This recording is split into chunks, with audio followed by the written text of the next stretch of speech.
नमस्कार सांग माने आपण मानक मो स्टडी लाइफ चैनल को स्वागत करुच्ची। एठारे आमे क्रियाजुक्त रूढ़ि प्रयोगर अर्थ सह प्रयोग विधि और वाक्य गठन पढ़िबा। पूर्व वीडियो रे मु रूढ़ि प्रयोग कहा को कहा जाए और रूढ़ि केते श्रेणी अंतर्भुक्त ताहा मु पढ़ाइछि। आपण माने जदि सेही वीडियोटी को देखिबा को चाहंती तेबे मो चैनल जाई ताहा को देखि पारिबे एवं भल भाबरे बुझी पारिबे। तेणु एठारे मु क्रियाजुक्त रूढ़ि प्रयोग अर्थ और वाक्य गठन पढ़ाउथिबारु ए वीडियोटी बहुत लंबा होई जाय पारे। तेणु आपण मानकु मु अनुरोध करूछि वीडियोटी को स्किप न करी शेष पर्यंत देखंतु, कारण एठारे आपण माने किछि नुआ जिनिस शिखि पारिबे। तेणु आसंतु आरंभ करिबा।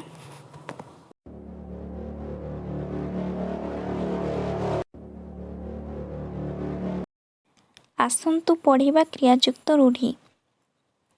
क्रियाजुक्त रूढ़ि काहाकु कुहा जाय? जेउ पद संहति रे क्रियापद थाए, अर्थात जेउ पदरे क्रिया संयुक्त होई रही थाए। पूर्व वीडियो रे मु क्रियाजुक्त रूढ़ि विषय रे भल भाबरे वर्णना करी कहिछि। एठारे आमे द्वंद्व रे पढ़िबा जे क्रियाजुक्त रूढ़ि को किपरि भाबरे चिन्हिबा। शेष रे जो पढ़िबा, बसिबा, खाइबा, रहिबा एई जो बा अक्षर शेष रे रहिछि ताहाकु ही आमे क्रियाजुक्त रूढ़ि भाबरे चिन्हिबा। तेणु चलंतु आरंभ करिबा क्रियाजुक्त रूढ़ि को गुड़ाक एवं एहार अर्थ कौन और एहार वाक्य गठन आमे करिबा। अकस रखिबा बा अहंता रखिबा, एहार अर्थ कौन? राग रखिबा बा प्रतिहिंसा परायण हेबा। एहार वाक्य गठन होउछि काहा उपरे अकस रखिबा भल लोकर लक्षण नुहे। एहा सहित मु आउ दुईटी मध्य वाक्य गठन कहि दउछि, आपण माने चाहिले एहाकु मध्य लिखि पारिबे। गीता मो उपरे 2 दिन हेला अकस रखिछि। माँ ता छुआ उपरे केबे कोन अकस रखि पारे? आगको बढ़िबा अग्निशर्मा हेबा। एहार अर्थ होउछि खूब रागी जिबा। एहार वाक्य गठन पुअर कुकर्म देखि बापा अग्निशर्मा होई गले। द्वितीय रे होउछि आजिकाली टुना टिके कथारे अग्निशर्मा ही जाउछि। तृतीय रे होउछि मूल्यहीन कथारे अग्निशर्मा हेबा ठीक नुहे। अठा काठीरे पड़िबा, एहार अर्थ होउछि विपदरे पड़िबा बा असुविधारे पड़िबा। वाक्य गठन बाबू बहुत लोकों को ठकाई थिले, एबे किंतु निजे अठा काठीरे पड़िछंती। द्वितीय रे होउछि परीक्षा रे गोटे प्रश्नर उत्तर मने न पड़िबारु मु अठा काठीरे पड़ी जाइथिली। तृतीय रे अठा काठीरे पड़िबा बेले प्रभु मते चमत्कार देखाई साहाय्य करिले। नेक्स्ट होउछि अठा बळी देबा, एहार अर्थ अन्य उपरे दोष लदी देबा। रानू निजे भूल कला किंतु मीनू मुंडरे अठा बळी देला। द्वितीय रे होउछि मु निर्दोष, मो उपरे अठा बळीले मध्य मु दोषी प्रमाणित हेबी नाही। तृतीय रे होउछि अनेक लोक अन्य उपरे अठा बळी दियंती। नेक्स्ट होउछि अर्धचंद्र देबा, यार अर्थ धक्का मारी तोड़ी देबा। लोकटा बेसी पाटी करिबारु ताको अर्धचंद्र दे विदा करि देले। द्वितीय रे होउछि चाकरटीर कुकर्म जणा पड़ी जिबा परे मालिक ताको अर्धचंद्र दे घरु तोड़ी देले। तृतीय रे होउछि चाकिरी रे मते फसाई अर्धचंद्र दे विदा करि देले।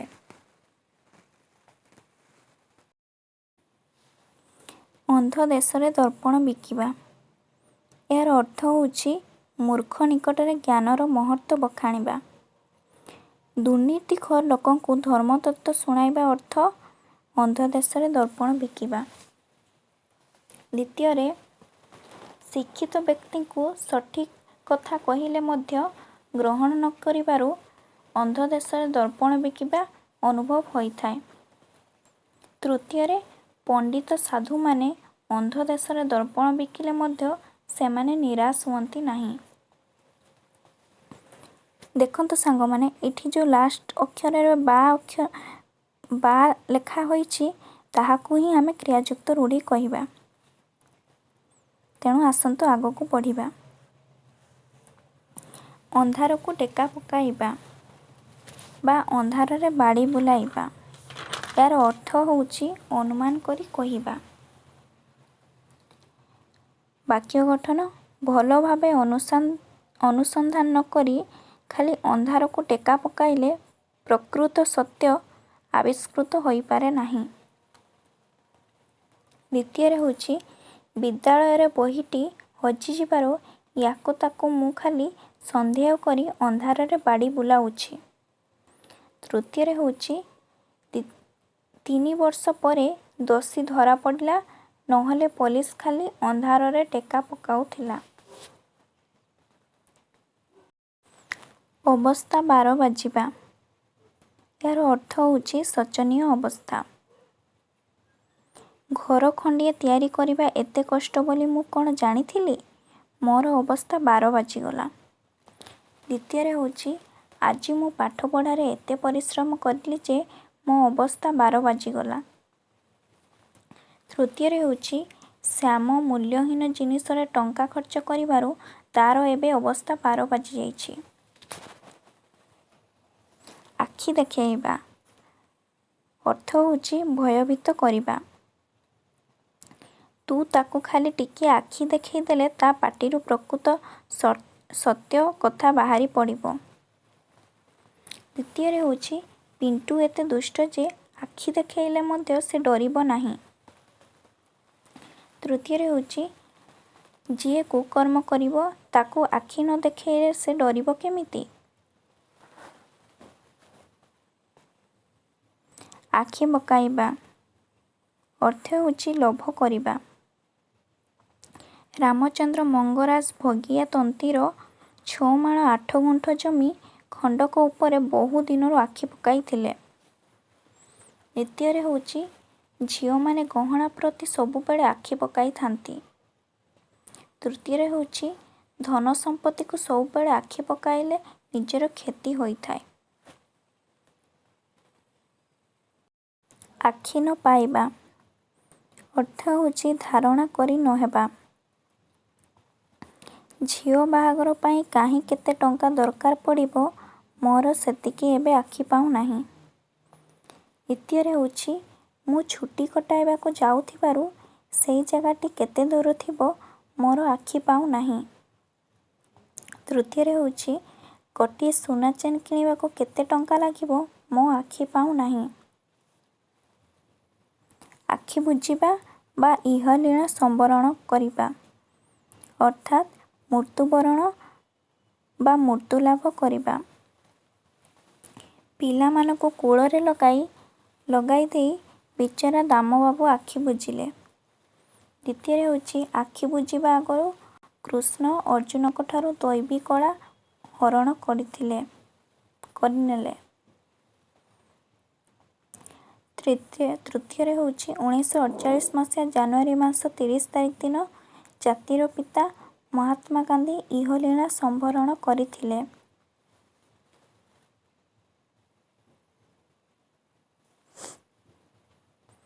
ଆଖି ମାରିବା ଅର୍ଥ ହେଉଛି ଇସାରା ଦେବା।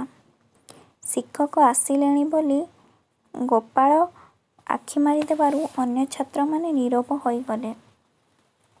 ଦ୍ୱିତୀୟରେ ହେଉଛି ସୀତା ଦୂରରେ ଥାଇ ମୋତେ ଆଖି ମାରୁଛି। ତୃତୀୟରେ ହେଉଛି ଲଲାଟେନ୍ଦୁ ପରୀକ୍ଷାରେ ପ୍ରଶ୍ନର ଉତ୍ତର ଜାଣିବା ପାଇଁ ଲଳିତକୁ ଆଖି ମାରୁଛି।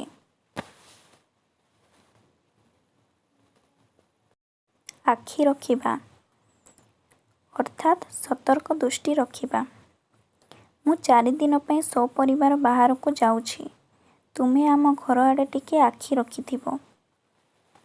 ଦ୍ୱିତୀୟରେ ପୁଅ ଉପରେ ଆଖି ରଖିବା ପାଇଁ ଶିକ୍ଷକ ତା ମା ବାପାଙ୍କୁ କହିଥିଲେ। ତୃତୀୟରେ ଛୋଟ ଛୁଆ ଉପରେ ସର୍ବଦା ଆଖି ରଖିବା ଉଚିତ।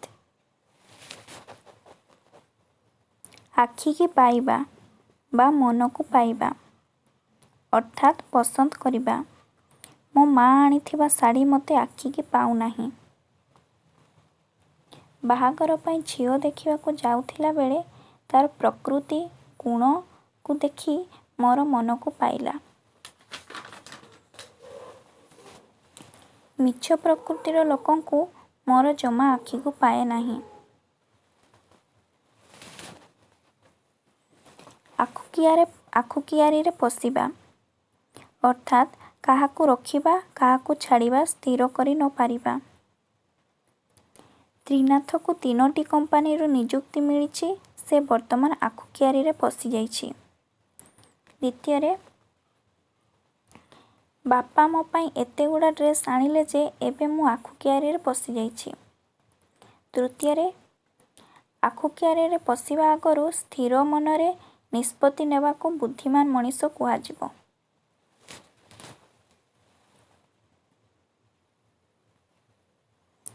ଆଖିରେ ଧୂଳି ଦେବା ଅର୍ଥାତ୍ ବଡ଼ କୌଶଳରେ ଠକିବା। ଚୋରଟି ଏତେ ଦିନ ଧରି ପୋଲିସ ଆଖିରେ ଧୂଳି ଦେଉଥିଲା, ଶେଷରେ ଧରା ପଡ଼ିଲା। ସମସ୍ତଙ୍କ ଆଖିରେ ଧୂଳି ଦେଇ ବସ୍ ଭିତରୁ କିଏ ମୋ ବେଗ୍ଟି ନେଇ ଚାଲିଗଲା। ତୃତୀୟରେ, ଯିଏ ଯେତେ ଆଖିରେ ଧୂଳି ଦେଉ ବରଂ ତାର କୁକର୍ମ ଫଳ ନିଶ୍ଚିତ ମିଳିବ। ଆଡ଼ ଆଖିରେ ନ ଚାହିଁବା, ସ୍ନେହ ଆଦର ନ କରିବା ବା ସାମାନ୍ୟ ଦୃଷ୍ଟି ଦେବା। ମୁଁ ତାର କ'ଣ ଦୋଷ କରିଛି କେଜାଣି ସେ ମୋତେ ଆଡ଼ ଆଖିରେ ଚାହୁଁନାହିଁ। ଦ୍ୱିତୀୟରେ, କିଛି ଝିଅ ପୁଅ ତାଙ୍କ ଜନ୍ମ କଲା ମା ବାପାଙ୍କୁ ଆଡ଼ ଆଖିରେ ଚାହୁଁନାହାନ୍ତି। ବହୁତ ଆଶ୍ଚର୍ଯ୍ୟର କଥା। ତୃତୀୟରେ, କୁନିକୁ ମୁଁ ନିଜର ଭାବିଥିଲି, କିନ୍ତୁ ମୋତେ ସେ ଠକିବାରୁ ତାକୁ ମୁଁ ଆଡ଼ ଆଖିରେ ଚାହୁଁନାହିଁ। ଆଣ୍ଟ ବାନ୍ଧିବା ଅର୍ଥାତ୍ ଦୃଢ଼ ହେବା। ଏଇ ବାର୍ଷିକ ପରୀକ୍ଷାରେ ମୁଁ ନିହାତି ଭଲ ନମ୍ବର ରଖି ପ୍ରଥମ ହେବି ବୋଲି ଆଣ୍ଟ ବାନ୍ଧିଛି। ଦ୍ୱିତୀୟରେ, ଏ ବର୍ଷ ଯେମିତି ହେଲେ ମୁଁ ଝିଅ ବାହାଘର ଛିଣ୍ଡାଇ ଦେବି ବୋଲି ମନରେ ଆଣ୍ଟ ବାନ୍ଧିଛି। ବର୍ଷ ବର୍ଷ ଧରି ଆଣ୍ଟ ବାନ୍ଧିଥିବା କାର୍ଯ୍ୟଟି ମୋର ସଫଳ ହେଲା। ଉଡ଼ିଗଲା ଚଢ଼େଇର ପର ଗଣିବା। ଏହାର ଅର୍ଥ ହେଉଛି ଅତି ଚତୁର। ବାକ୍ୟ ହେଉଛି ଉଦୟକୁ ଏତେ ସରଳ ମନେ କର ନାହିଁ, ସେ ଉଡ଼ିଗଲା ଚଢ଼େଇର ପର ଗଣିପାରେ। ଦ୍ୱିତୀୟରେ, ସତୀଶ ଉଡ଼ିଗଲା ଚଢ଼େଇର ପର ଗଣିବା ଲୋକ। ତା ସହ ବ୍ୟବସାୟ କରିବାଟା ଠିକ୍ ହେବ। ତୃତୀୟରେ ହେଉଛି ଉଡ଼ିଗଲା ଚଢ଼େଇର ପର ଗଣିବା ଲୋକ ସହ ମିଶିବା ମାନେ ଟିକେ ସତର୍କ ରହିବ। ନେକ୍ସଟ ହେଉଛି ଉଠେଇ ବସେଇ ନ ଦେବା। ଏହାର ଅର୍ଥ ବ୍ୟତିବ୍ୟସ୍ତ କରିବା। ଚାକିରି ଚାକିରି କହି ଚନ୍ଦ୍ରମଣି ମୋତେ ଆଉ ଉଠେଇ ବସେଇ ଦେଉନାହିଁ। ଦ୍ୱିତୀୟରେ, ଟୁନା ଗ୍ରୀଷ୍ମ ଛୁଟିରେ ମାମୁଁ ଘର ଯିବ ବୋଲି ମୋତେ ଆଉ ଉଠେଇ ବସେଇ ଦଉନି। ତୃତୀୟରେ, ଏତେ ଦିନ ପରେ ଘରକୁ ଆସିଛି, ବିଶ୍ରାମ କରିବାକୁ ଦେ, ବଜାରକୁ ଯିବୁ ବୋଲି ତୁ ମୋତେ ଉଠେଇ ବସେଇ ଦଉନୁ। ନେକ୍ସଟ, ଉପରେ ପଡ଼ି କହିବା ଅଯାଚିତ ଭାବେ କହିବା ଅର୍ଥାତ୍ ହେଉଛି ଅଯାଚିତ ଭାବେ କହିବା। ଯଦୁ ଓ ମଧୁର କଥାବାର୍ତ୍ତା ବେଳେ ସାଧୁ ଉପରେ ପଡ଼ି କହିବାରୁ କଳହ ଉପୁଜିଲା। ଦ୍ୱିତୀୟରେ, ଗୁରୁଜନମାନେ କଥା ହେଉଥିଲା ବେଳେ ଉପରେ ପଡ଼ି କହିବା ଉଚିତ ନୁହେଁ। ତୃତୀୟରେ, ଅଯଥା କିଛି କଥାକୁ ଉପରେ ପଡ଼ି କହିବା ମାନେ ଅସନ୍ତୋଷ ଉପୁଜିବା। ଉପରେ ଉପରେ ଭାସିବା, ପ୍ରକୃତ କଥା ନ ବୁଝିବା। ଯଦି ବିବାଦର ସମାଧାନ କରିବାକୁ ଚାହୁଁଛ, ତେବେ ବିବାଦର କାରଣଟା କ'ଣ ବୁଝ। ଖାଲି ଉପରେ ଉପରେ ଭାସିଲେ ଲାଭ ନାହିଁ। ଦ୍ୱିତୀୟରେ, ଆଲୋକ କିଛି କଥା ବୁଝେ ନାହିଁ, ଖାଲି କଥାଗୁଡ଼ାକ ତାର ଉପରେ ଉପରେ ଭାସୁଥାଏ।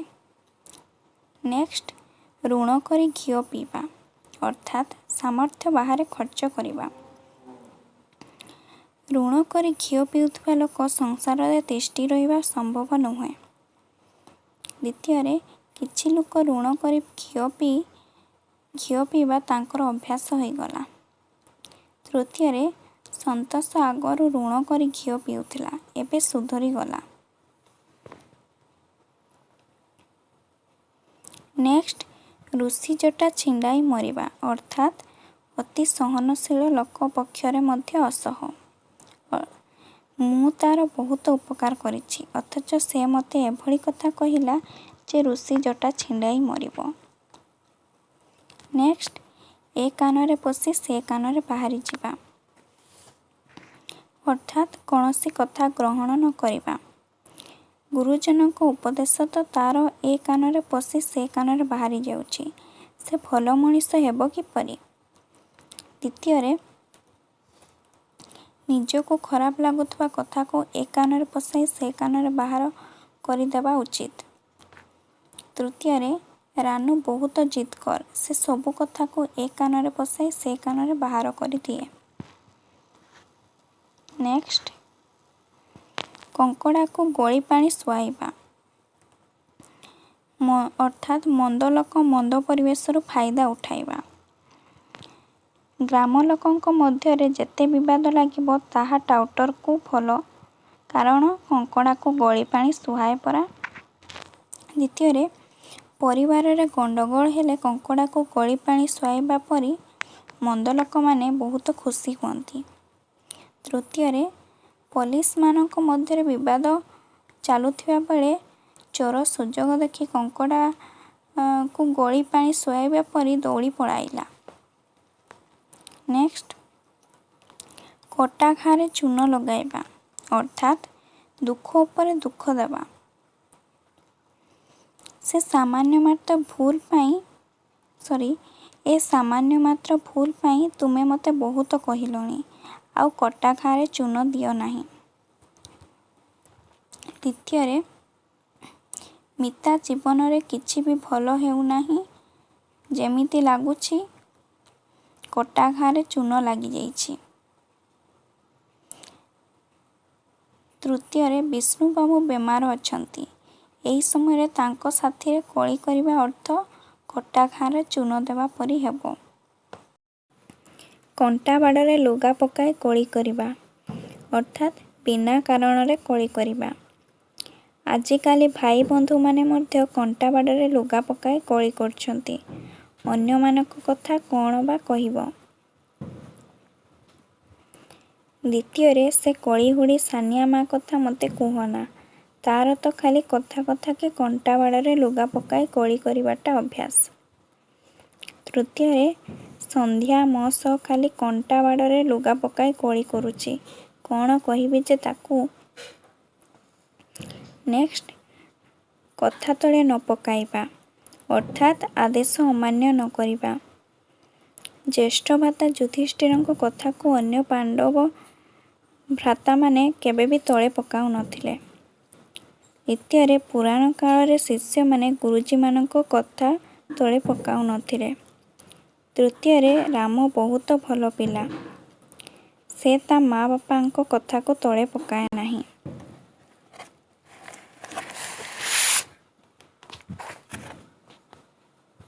धन्यवाद सांग माने मो भिडियोटी को शेष पर्यंत देखिथिबारु। तेणु एठारे मु क्रियायुक्त रूढ़ी अर्थ और वाक्य गठन विषय एतिकी कहबी कारण भिडियोटी बहुत लंबा हो जाइछि। नेक्स्ट भिडियो रे मु बड़का थिबा क्रियायुक्त रूढ़ी अर्थ और वाक्य गठन विषय आलोचना करिबी। तेणु आपण माने मो भिडियोटी को लाइक कर दियंतु एवं शेयर मध्य कर दियंतु जा फल अन्य माने मध्य क्रियायुक्त रूढ़ी को भल भाव बुझी पारिबे। एवं मो चैनल को सब्सक्राइब कर दियंतु बेल आइकन को ऑल करी नोटिफिकेशन को ऑन कर दियंतु। तेणु देखा हबो नेक्स्ट वीडियो रे। एबे विदाय नउछि नमस्कार।